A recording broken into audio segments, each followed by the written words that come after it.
It's the Opperman Report. Join digital forensic investigator and PI Ed Opperman for an in-depth discussion of conspiracy theories, strategy of New World Order resistance, high-profile court cases in the news, and interviews with expert guests and authors on these topics and more. It's the Opperman Report. And now, here is investigator Ed Opperman. Okay, welcome to the Opperman Report. I'm your host, private investigator Ed Opperman. You can find me at Opperman Investigations and Digital Forensic Consulting through my website, emailrevealer.com, or you can just email me at oppermaninvestigations@gmail.com. If you like our show, be sure to check out our Patreon. All the shows you hear Monday to Friday, AM/FM radio, you can hear on Patreon with all the ads and commercials cut out. Ad-free. You can download it, listen to it at your convenience, all that kind of stuff. And, of course, our archives are free at Spreaker.com. You go to Spreaker.com, you sign up for free. There's a chat room, and you get an email notification when I put up new content. And also, too, I do a live show there every Friday night, a live solo show. And I think I just found out today's Thursday or Wednesday or something like that. And I do a live show every Friday night, 8 p.m., just a solo show, just going over all my weekly activities. I'm really excited about our guest today. His name is Edward Niedermeyer, and he wrote a book called Ludicrous. The Unvarnished Story of Tesla Motors. And we all know Elon Musk is in the news. So I got Mr. Niedermeyer on the show here. You can find him on Twitter at EW Niedermeyer, or he goes by the name at Tweetermeyer. He's a co-host on the podcast, the Autonocast. And it's on about once a week, the Autonocast. He's a co-host over there. So, Mr. Niedermeyer, are you there? I'm here. Thanks for having me. No, man, thank you so much. Before we get started on the whole Tesla book and Ludicrous and Unvarnished story of Tesla Motors, tell us about yourself, though. Who is Edward Niedermeyer? Yeah, so I sort of by accident started covering the auto industry for a little blog back in 2008. And I covered the bailout, was watchdogging that, did a lot of investigative stuff, and have sort of, was covering the auto industry generally. In 2015, and I've been at a bunch of different outlets, New York Times, Wall Street Journal over the years. In 2015, I sort of, by chance stumbled on this battery swap station that Tesla had in California, sort of halfway between San Francisco and Los Angeles. And, what I found, I've kind of been interested in battery swap before because it has the potential to solve one of the biggest problems with electric vehicles, which is that it takes a long time to charge. Oh. If you just swap out the battery, it's as fast or even faster in some cases than filling up with gas. And Tesla had been talking about it, but I hadn't seen anyone actually use it. And I went and checked it out, and sure enough, it wasn't real. They were using it was a busy holiday weekend. They had superchargers hooked up to diesel generators to handle the extra load instead of making this new technology in the station open to the customers, which they said they were doing, and ended up finding out that this was all essentially a farce, really, to get more money out of the California CEV program. And that was the moment when I realized, wow, this Tesla company, when you actually check into what they're doing, the reality of that is so different than sort of the image you get just sort of in general. And so that sort of started me off into investigating this company, and that led to a book called Ludicrous, the Unvarnished Story of Tesla Motors. It came out in 2019. Sold okay, but I think just in the last week or two, had a thread go viral on Twitter, and just I think people are starting to see through Elon Musk, and they're becoming very curious about this company. And so, just trying to make the most of that. Yeah, excellent. We're going to all take our Tesla stock and invest in Edward Niedermeyer and his new book here, which has been taking off. Now, let me see if I understand the story, what you're telling us about these swapping stations. Now, that's interesting. Now, you're saying instead of going to a charging station, you'd go there and you'd swap out your dead battery for a live battery, right? Is that the idea? That's the idea, yeah. And there'd been a company in Israel that did this, only they would sell you a car without the battery. Yeah. So you didn't even own the battery, and you would just have like a mileage plan. And it made sense for that. But for a private company like Tesla, it was kind of weird because it's like you take good care of that battery in your car. It's most of the value of your car. You're just going to swap it out for some battery that, you don't know who's been taking care of it. So I was a little suspicious in the first place. Like it didn't make as much sense as this other company that I'd seen do this before. And that was one of the reasons I went and checked it out. And like I said, it turned out to just be a way to kind of play, like game the rules of this California ZEV program. Okay, and the ZEV, what is that? So this is a credit swapping program that California has. It's like a credit market program. Sort of, if you make more than a certain percentage of your car's EVs, you gain credits, and if you make less than the percentage you're supposed to are EVs, electric vehicles, then you have to buy these credits. And so really, it's not so much the money is not coming from the taxpayers. Basically, it's coming from the other car companies. And Tesla was getting a certain amount. And by the way, a huge percentage of their profits over the years have come from these credits rather than the profit on the actual cars. And what this program was doing was they wanted to encourage technology, that would allow you to charge an electric vehicle faster. And so they had this bonus where you would get almost double the number of credits per car if you had something that could charge even faster. So Tesla built this swap station, and their ZEV credits, multiplied just because of this swap station by tens, hundreds of millions. We don't know the exact details, but probably in the hundreds of millions of additional credits, right? And so this really kept the company afloat. They put on a show, and it's one of the reasons this company is even here today. It's just fascinating, but it sounds like a program that would be just rife for abuse, and all kind of gaming this kind of system. Yeah, I'm surprised there's not more. Yeah, especially if the average guy can't even understand what the hell it is. you gotta talk to me like I'm an idiot, man, to explain it to me because I still can't figure it out. Okay, so what else did you find out? Now you're working on this book, Ludicrous, the Unvarnished Story of Tesla Motors, and what else? Because this guy Elon Musk seems like a fast and loose character, man. Yeah. What else did you find out about the Tesla company? Well, so one of the big ones about a year after that, so I started, after that first one, I followed this sort of, there's never just one cockroach, right? You find one cockroach, you're going to find more cockroaches. So I looked into all different aspects of their business, found a lot of things. I mean, they're doing stealth recalls where they weren't, following the rules of the auto safety regulator, a whole bunch of other stuff. But one of the big ones was when they were doing repairs, they would have defects of various kinds. Their manufacturing quality, I write about this a lot in the book. The sort of high-tech startup approach has some real benefits, right? But like they're very poor at manufacturing as a result. And so they'd have these defects, and then customers would want them repaired. And in exchange for these repairs, they would make the customer sign non-disclosure agreements. And that's a big deal because basically the safety regulator, NHTSA, NHTSA, they have two ways of finding out about defects. One is from the companies, right? They can ask the companies for data or information or whatever, but that comes from the company, right? You can't trust it. The only independent source is from customers. So if customers are signing non-disclosure agreements, that's cutting off the regulator from basically the only independent source of data about defects. So I uncovered that in 2016, and Tesla wrote a blog post about me. You can still read it. It's called A Grain of Salt. And they said I made it up. I somehow convinced everyone from the New York Times on down to repeat my made up story, and they said I was doing it because I was shorting their stock essentially. All of which was not true, but I think it was a really important moment because I realized, okay, not only are they shaping the public's image of this company by covering up defects with these non-disclosure agreements, they're also doing an end run around the regulator by doing that. And then when someone like me comes along and finds it, they're kind of trying to attack my credibility as a journalist in the most important way, so that I will look like a liar, and that every other journalist looks at that and they know this is going to happen to me if I try and tell the truth about this company. Gotcha. But listen, man, if you ever do decide to short that stock, man, let me know, okay? I do not give investment advice. Give me a call in advance. But wait a second. Now, with this, again, because you got to remember, so my average audience isn't like the the Autonocast audience that are really into this kind of stuff. My guys, the people listening to this, they're driving in their car. They're in a car, so let's say we're halfway there, right? They drive along in their cars. They don't know how to drive. They know what a car is.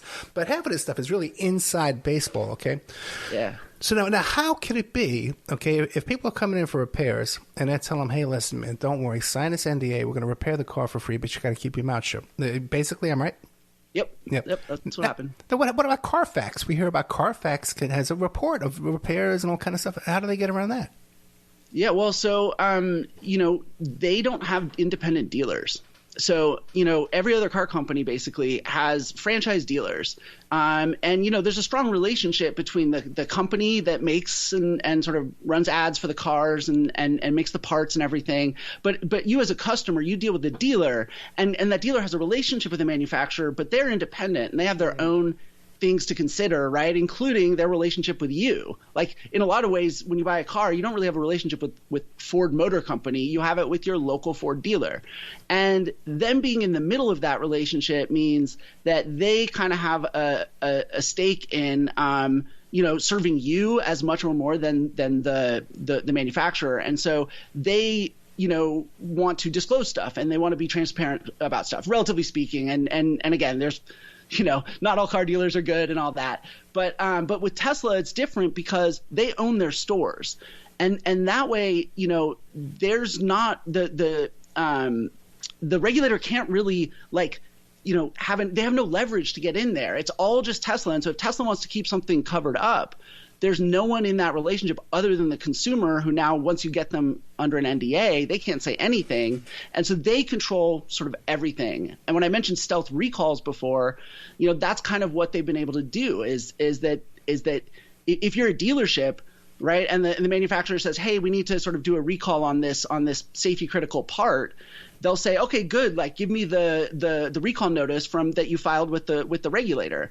But again, at Tesla, the person at that service center, they just work for Tesla. They have no, if Tesla says we're just doing this and we're not telling anyone, they're like, okay, boss. So they have a different relationship there, and it allows them to get away with a lot. And again, this is inside baseball, but I think when people find out about it, it's a little shocking. No, that's you explain that great. If I understand, the audience will understand. Now, in a situation like that, then, if there is a recall, okay, and if it's a serious recall, what do then? They send letters out to their customers themselves, or they just don't say anything until the customer shows up? So I found a case that was happening around the world actually, where there were these issues where the motor would suddenly die in these Teslas, and historically that's a safety critical thing, right? Yeah. And so if it's safety critical, you got to do a recall, right? And by the way, also because of the Ford Firestone scandal in the 1990s, there's a law now too that says if you do a recall in another country, you got to do one here as well. And so what Tesla was doing is that they would email the customers and they would say, our remote diagnostics say that you would benefit from an upgrade, a free upgrade. Come on in for a free upgrade. And essentially they wouldn't tell the customer the truth, right? And then when they would get there, they would do these what should have been handled as a recall. And again, there's just no one in that process. Most customers don't know about the intricacies of these rules and stuff. But by doing it this way, again, Tesla's cutting off the regulator from important data that the regulator needs to know in order to say hey, we've got a problem over here. We need to step in and make sure they're doing things the right way. Yeah, sure. Because if I got that email, I'd say I'm too busy. What is it? Leave me alone. I don't want to come in for a free upgrade. The car's working fine. Yeah, and then one day you're on the freeway and all of a sudden you lose power and maybe someone hits you from behind and then it's your fault, right? When really it's Tesla's fault.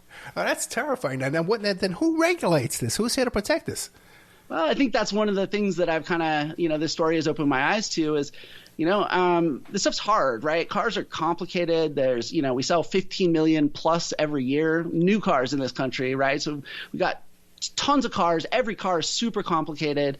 So regulating cars, even with the system that we have, is really, really hard. And we know from some of the scandals that the auto safety regulator doesn't always get it right. Sometimes stuff goes through the cracks. But I think when you have a player like Tesla come in, not only are they have this guy in charge who's really aggressive and who, by the way, has threatened, multiple safety regulators multiple times, said, if you come after us on this, we'll sue you. And, no one wants to get in a fight with Elon Musk.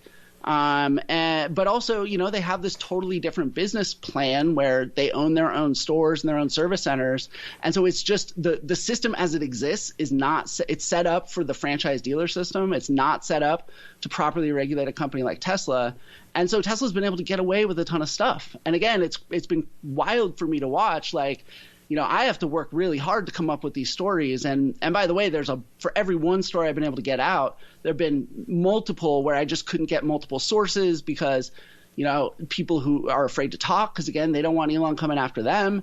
So Tesla's been able to get away with a lot. And I've been seeing that while the stock price just has been going up and up and up over the years. And, it's just I knew there was going to be a reckoning. And I think, now people are finally sort of catching on that this guy can't really be trusted. And I think that's sort of what regulators in particular, need to realize because they want to give him the benefit of the doubt. And he just doesn't deserve that anymore. He's pulled enough stuff now that they really need to watch him like a hawk. Okay, not to change the subject too much, but if this is concerning, what you're telling me is concerning. So if this is concerning, how concerned should we be about these boring tunnels he's doing in Vegas and stuff like that? That's a lot more serious than car stuff. You know what I'm saying? That's serious business. Yes. Yeah. So actually, the thing that I would be, kind of concerned about, and we talk about this a lot on our podcast, but it's even harder to get people to understand, is the self-driving car stuff. Right. So Tesla's made, this autopilot, and they when they first put it out there, they're like, oh, this is basically like it's self-driving. It almost drives itself, and it's designed so people think it's almost self-driving, right? And what people don't realize is that, to be a self-driving system, it has to be powerful enough to, be 99.9999999% safe, right? And anything less than that, what happens is that people get complacent. And especially if you tell them that this is more self-driving than it actually is, they get complacent. And what happens is that when, every 100 miles, or maybe it's every 1,000 miles, or maybe it's every 5,000 miles, whatever it is, like when that system sees something that it can't handle, if you're not paying attention, you'll run into it. And we've seen a number of deaths with this. And so it's like, and then on top of this, now he's selling this full self-driving option, which is like $10,000 plus per car. So it's like a scam. Right, in that this technology, and again, it's really complicated to explain why, but basically this technology will not ever drive itself. Like he's been saying for 5 years, oh, it'll drive itself next year, and we're still not there. So people should see that. So you got like a scam, but then you also have him like sort of playing on the trust that his customers put in him. They put a lot of trust in him, and he encourages that trust, but then when the car crashes, when it's on full self-driving or an autopilot, which has happened quite a bit, then the customer is stuck and held responsible for that. And this is very, very different than the rest of the self-driving car space because they're also not selling cars to customers. They're making robotaxis and autonomous trucks and things like that where you can get a ride in it, but you're not going to own it. And so so it's a scam. It's really taking advantage and putting his customers in a vulnerable space. But then he's also playing with the public's trust in this technology. And if you've ever been in a self-driving car, and I've been in actually quite a few now from a number of companies, it's an amazing experience. But you really have to trust the technology. Mm. I think one of the things that a lot of people in this technology sector are concerned about is that Elon Musk is going to, put so many people in a situation where they trust the system, but it crashes and they get, stuck with the consequences of that they're not going to trust this technology in the future. And that puts at risk a technology that really could save a lot of lives. Now, it would seem to me that self-driving couldn't be possible until you have like the majority of the cars out there are all self-driving and communicating with each other. You know what I'm saying? Otherwise, you just got these rogue guys just driving around. Yeah, that is one way to do it. There's sort of two approaches. Okay. There used to be sort of the approach that all the cars and the roads and the stoplights and everything would all just be talking to each other, and it'd be sort sort of a system level approach. Right. That's turned out to be really hard, in large part because in this country we just don't invest in infrastructure enough. And so the current technology came out of actually the military started doing these prizes to sort of encourage the development of autonomous vehicle technology. And I'll tell you the big difference is, right? So Elon Musk is in the car business. He's selling you a car. And so when he, realized that, oh, we have to be in this technology because it's coming and we don't want to get left behind, he said, well, we'll be able to drive these cars with just cameras. And he said, we have 8 cameras on this car. And, humans only have 2 eyes. And if we can drive with 2 eyes, which are basically light cameras, that with 8 cameras, this Tesla will be able to drive itself. Well, everybody else in the technology space, so for example, the latest suites from Waymo, which is the Google self-driving car company, they have 26 cameras on their car, plus I want to say 6 or 8 radar, plus at least 4 or 5 LiDAR, which is like a laser scanner. So they have like 3 sensor modes that are like much longer distance and much more precise and much more expensive, which is why they can't just sell it to you, right? But like the state of the technology really requires that.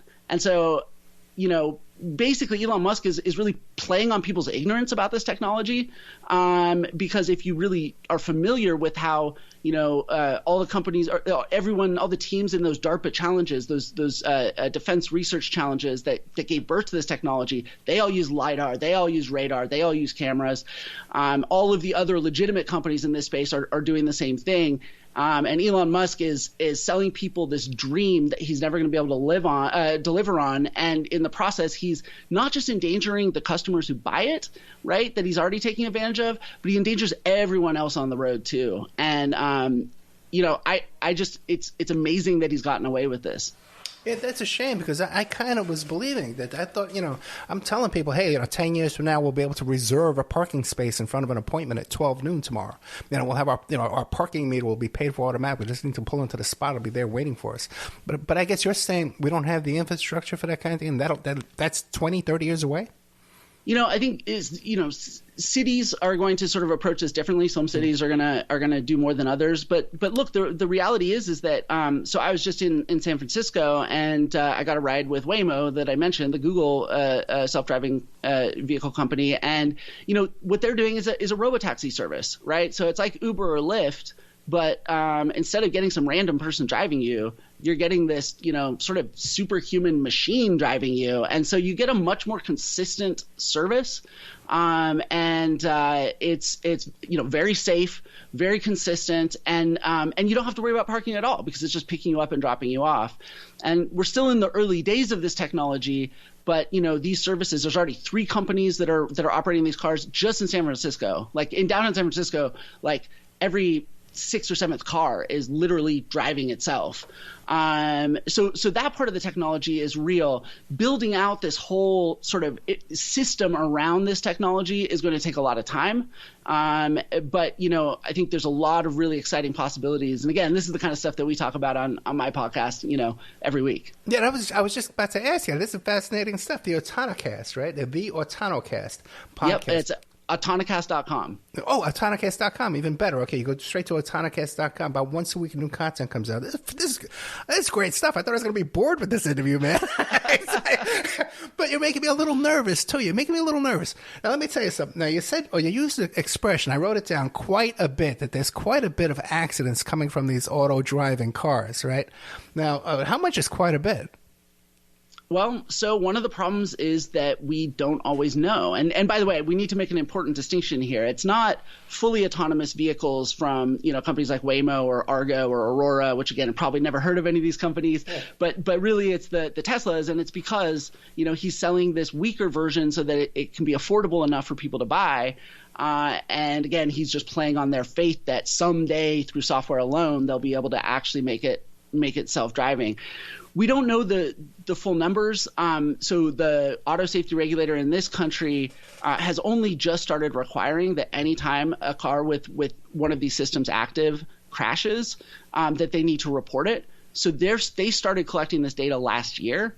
But meanwhile, and don't quote me on the number, but they already have investigations open in like more than 10 Tesla crashes. But if you go back far enough too, the very, very first time this all came out was in 2016. There's a guy in China, which we didn't hear about as much in the U.S., and a guy here in the U.S., Josh Brown, who made big news when his Tesla crashed on autopilot. Right. And it was a classic case, right?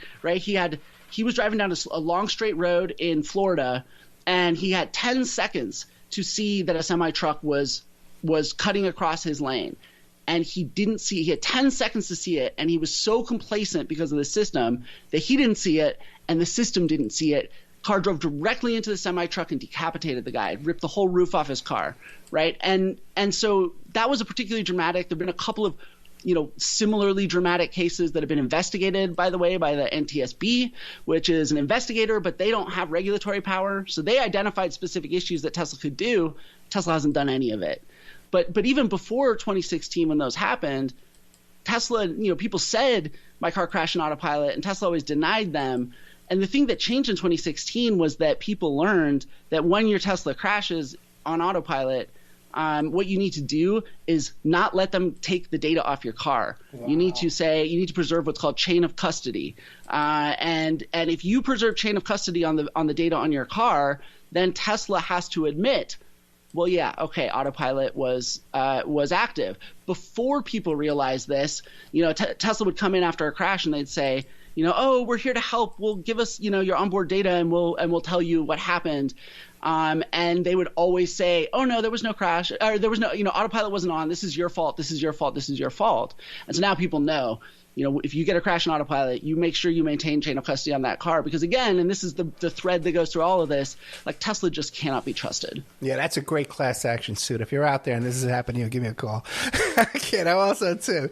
The other one is you're saying that's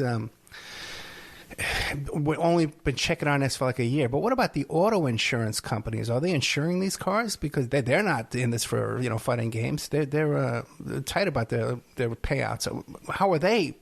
Are Tesla car insurance higher than the average car? Oh, yes, it is. Oh, and really? Elon Musk has for years been talking about, he's rolled out 3 different, it's classic Elon because, he says, insurance rates are too high. We're gonna fix this, and they'll roll out a product, and it won't make any difference. And okay, well now we're gonna use telematics, and it's a whole thing. Every time all the fans and the investors, this is gonna change everything. This is gonna transform everything. Well, the problem is that he can't really solve the problems that cause this, right? So there's a couple big ones. One of them is this experimenting essentially with like pretty mediocre, let's call it, automated driving technology, that lacks some important safeguards. But really, a lot of it is because they use aluminum body panels, which is really expensive to work on.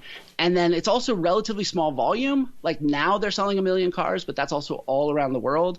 And so when you have like expensive body panels and not a lot of scale, even a little fender bender can end up costing, 8, 12, 17. I've seen Teslas get totaled for damage that looks essentially like a fender bender. So, one of the things about Tesla that I've also really learned is that they optimize.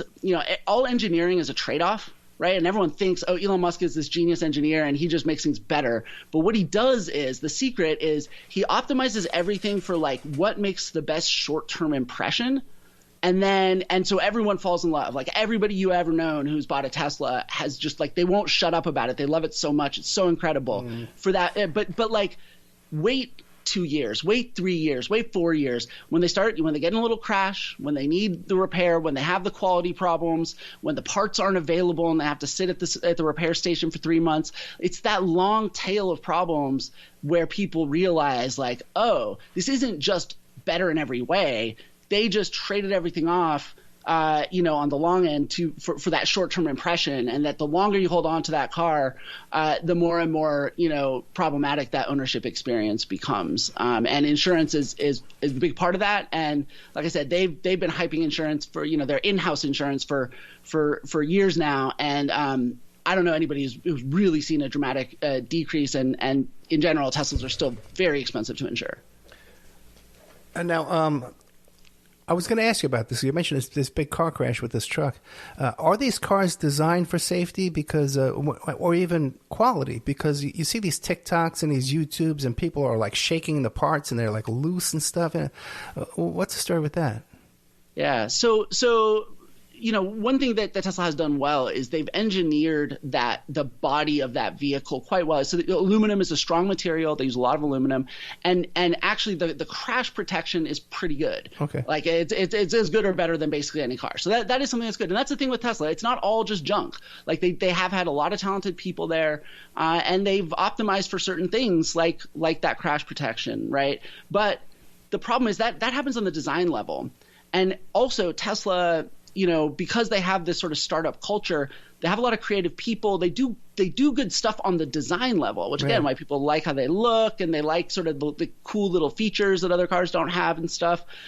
Where they're bad is on execution. And this is where car companies, the mainstream car companies, their designs are never quite as good. They're only just starting to get the door handles that sit flush and look really clean. And, all these sort of little things, they lag on that design side, but they make millions of cars, right? Like, so Tesla made almost 1 million cars last year, I think. And the big car companies make 10 million cars. And believe me, it gets harder the more it's more than 10 times harder to do 10 million than 1 million.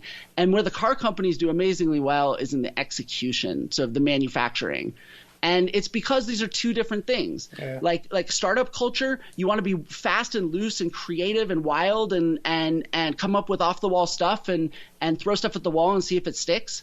And with a car, with traditional manufacturing, you really have to get everyone sort of marching at the same pace and paying attention to every single little detail, because these cars are incredibly complicated, and one little detail can be the difference between, a great car that serves you well forever and one that, breaks while you're, at 80 miles an hour or whatever. And so, and again, it's this short-term, long-term thing. In the short term, you put a Tesla and a, whatever else it might be, a Ford in front of someone, and, they're going to say, yeah, the Tesla looks like the better car. No doubt about it. But when you talk about a 10-year, I think the average American car is on the road for about 11 years. Over that 11-year lifespan of the average car, the experience is going to be very, very different. And I think the car companies know, after 100 years of being in business, that ultimately, as much as we get excited about that new car and how it looks and how it makes us feel, that we just need it to start every day and keep running and not sit at the service station for months waiting on parts and break in weird random ways and stuff. And so they really optimize for that long-term experience more. I tell you, this is great stuff. We're talking to Edward Niedermeyer. The book is called Ludicrous, The Unvarnished Story of Tesla Motors. Now, his podcast, he's a co-host on a podcast called the Automakers, which comes out about once a week. So I could just imagine how Mr. Niedermeyer here, when he's on his podcast, we're talking to a guy that is on the same rhythm with him, and all this stuff. This must be great content, man. I really encourage people to check that out. You can find him on Twitter at EW Niedermeyer. And one of the other names, the @ is Tweetermeyer. It's probably lucky to get that at the time, right? Yeah, the guy's first at everything.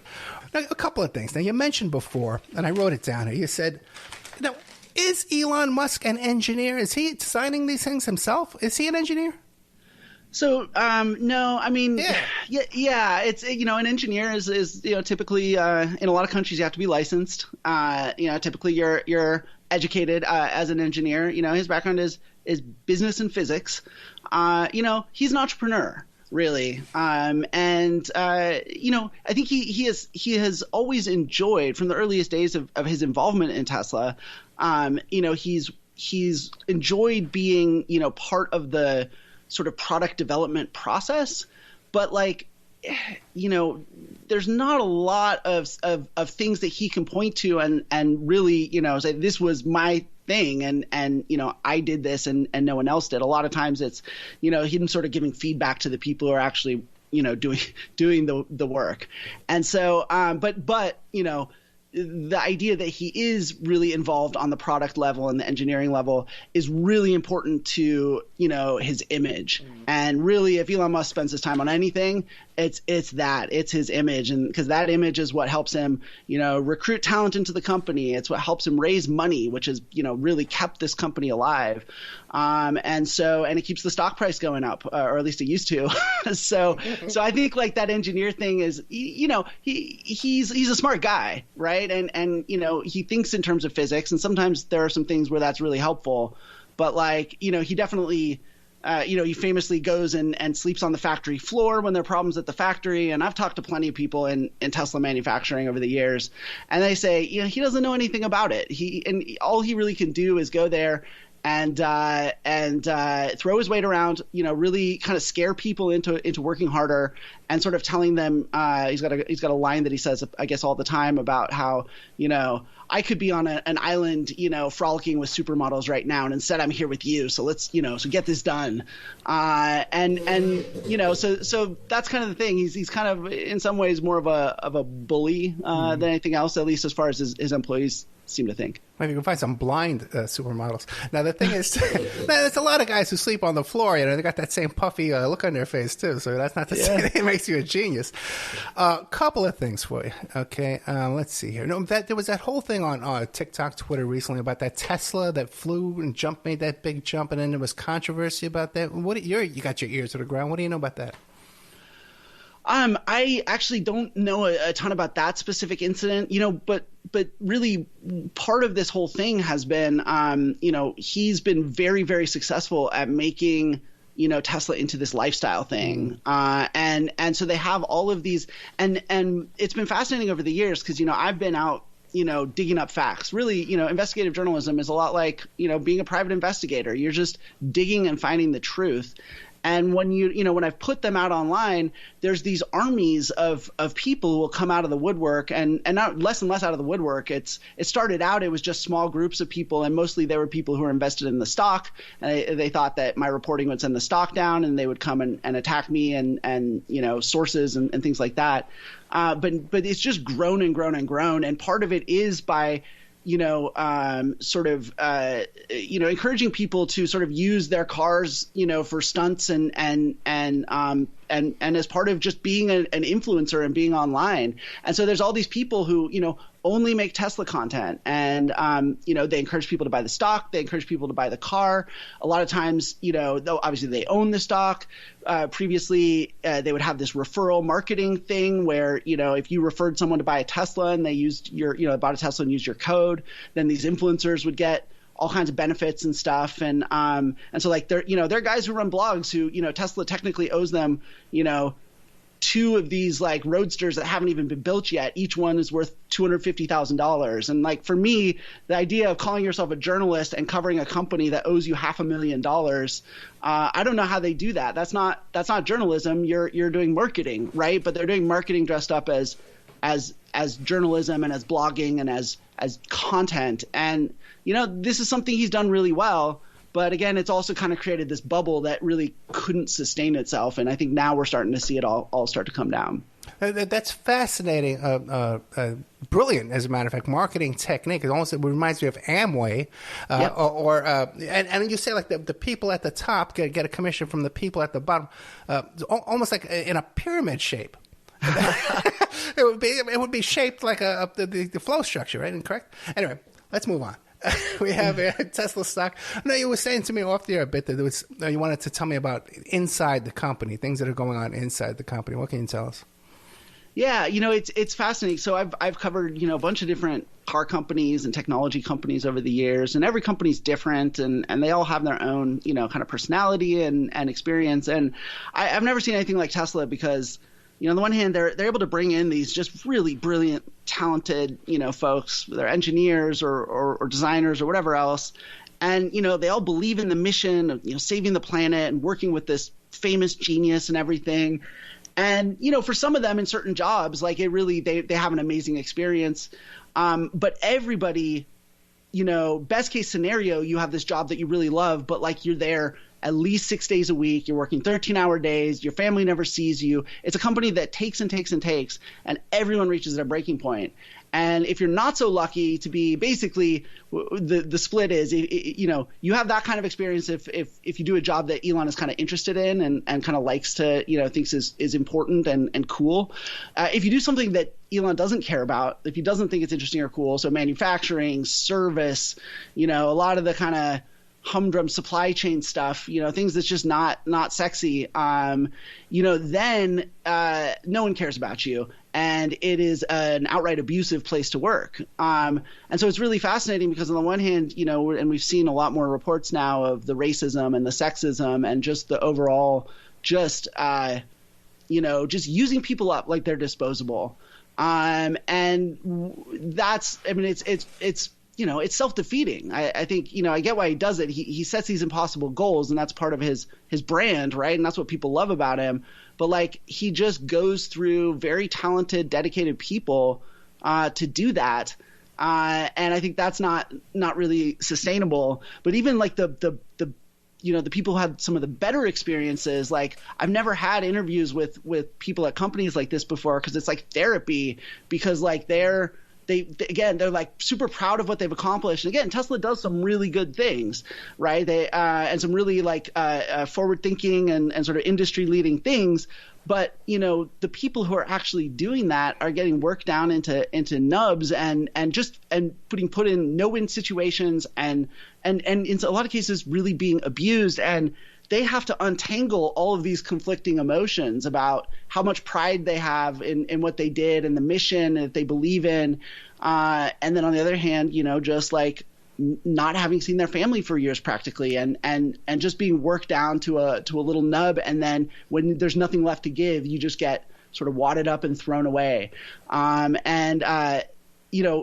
It's hard to explain how different this is than other places, especially car companies. They like to keep people around because there's a lot of tribal knowledge that builds up over time. If you worked in a place where, there's been a lot of people around, they just have figured stuff out and everyone kind of talks to each other and knows how to do it. And it's really important in making cars, especially the manufacturing. And, this is also one of the things about Tesla where it's the things that people love about the Elon Musk show, for lack of a better term, are actually things that are really, really bad for the company and especially really bad for the people. And as you probably know, every company, even tech companies, maybe even especially tech companies, are only as good as the people.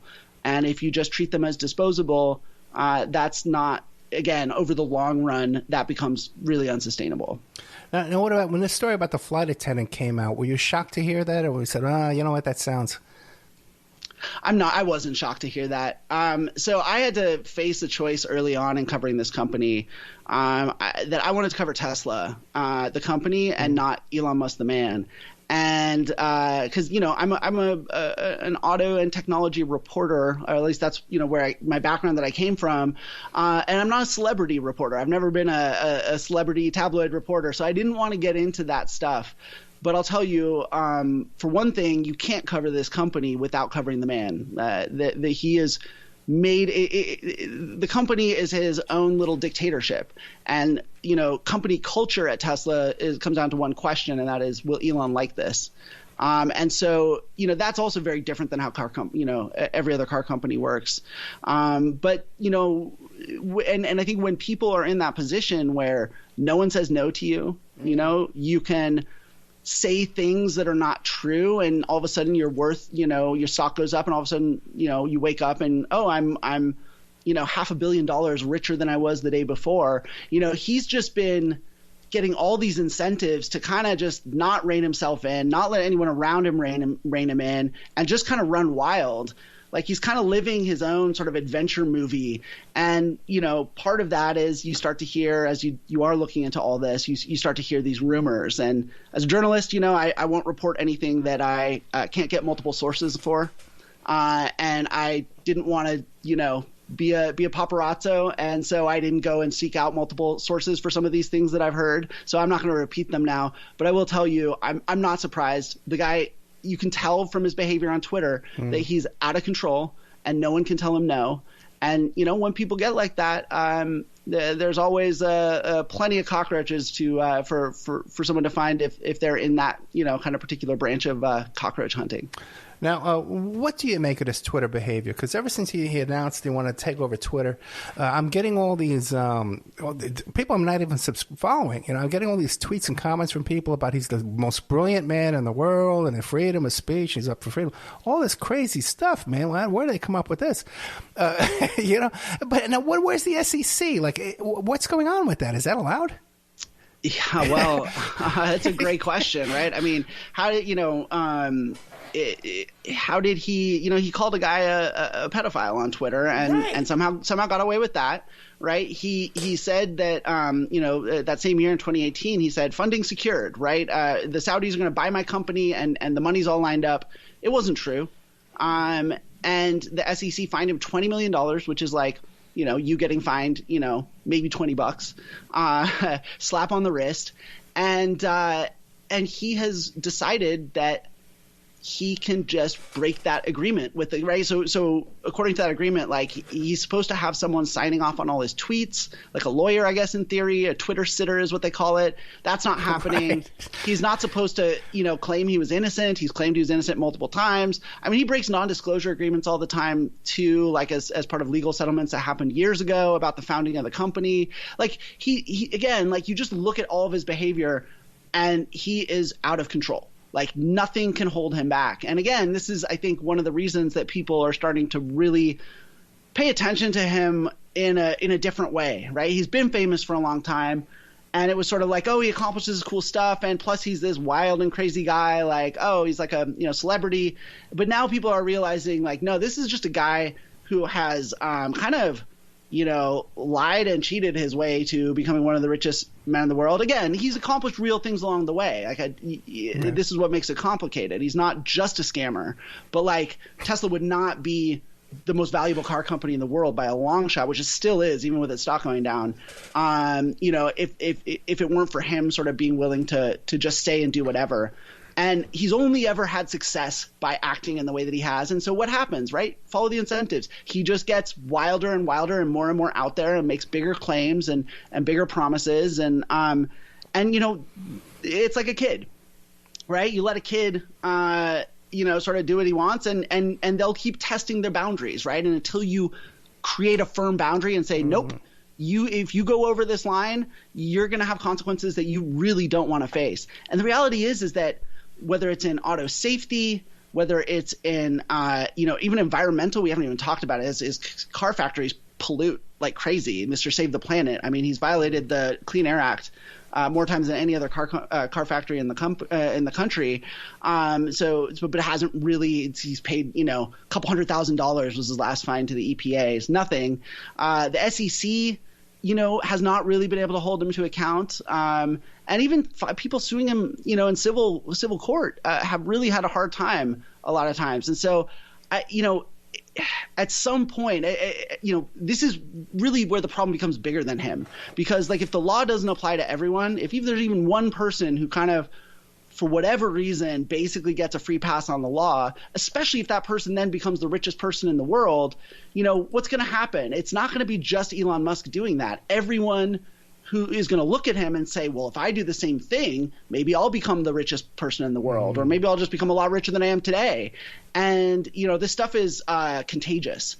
And so really at this point, I think the problem with Elon Musk more than anything is the impunity. It's that the fact that no one seems to be able to make consequences stick. And I think until someone does, what you're going to see is him just get crazier and crazier and more out there. And it's a little scary sometimes to think about, like, where could this all end up? Well, at least the man does pay his fair share of taxes. But anyway, I'm joking.